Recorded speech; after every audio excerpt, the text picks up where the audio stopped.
Gudang ini memang dulu yang mendesain ini orang Belanda. Sehingga miniatur ini menurut saya cukup presisi. Gimana sih bentuk gudangnya seperti apa?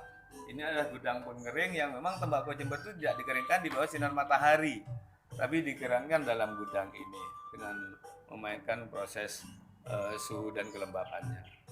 Jadi proses ini namanya gudang pengering, istilahnya gudang atak. Tapi khusus untuk tembakau cerutu. Jadi yang ada gudang ini ada di Delhi, Sumatera Utara itu, ada di Vosteland, Surakarta itu, dan di Jember ini. Yang sejarahnya dulu Jember.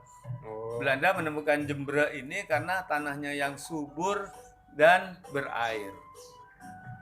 Itu sehingga dia mengeksplor kita ini, belajar banyak di sini sehingga dia bisa jadi eksportir tembakau. Belajarnya di Jember namanya Jos Berni itu. Ini juga perlu disampaikan, Dek. Jadi ini Jember ini punya dua jenis tembakau yang tidak disamai juga oleh daerah lain, karena kita punya dua jenis tembakau, naus sama tembakau kasturi. Kasturi sama naus. Ini banyak hidup di daerah selatan, Jember Selatan. Yang ini banyak hidup di Jember Utara. Jadi dalam bentuk penjualan tidak dalam bentuk rajangan kalau ini. Iya. Jadi dalam bentuk seperti ini mungkin hanya di cruise saja gitu. Sejak tahun 1492 itu ya ini sukunya suku Indian, masyarakatnya namanya masyarakat Maya. Dia dulu yang menemukan tembakau itu sehingga sampai sekarang ini tembakau ada.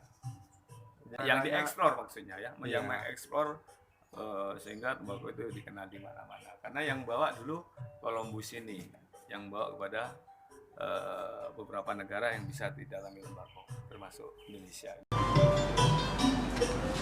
Ini alat-alat, beberapa artefak alat untuk raja itu kayak gini. Jadi tradisional sekali masih dikenal. Jadi semua ini barang hibah dan dari pelaku-pelaku tembakau.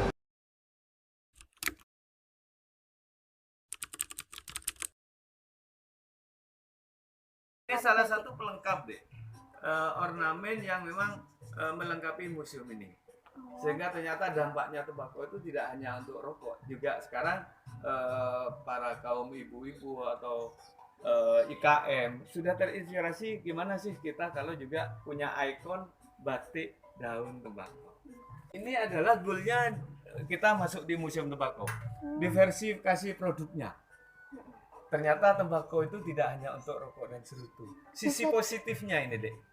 Sementara orang yang tahu tembakau membunuhmu, ya kan? Ya. Tapi ternyata dengan adanya museum tembakau ini kita mengadakan riset kerjasama dengan UPN Surabaya sama Brawijaya, Universitas Brawijaya Malang, ditemukanlah ternyata aslinya daun tembakau itu, limbahnya atau rontokannya daun tembakau ini itu diproses dengan proses distilasi, muncullah aslinya daun tembakau, bisa jadi parfum, jadi sabun, jadi pestisida, seperti itu.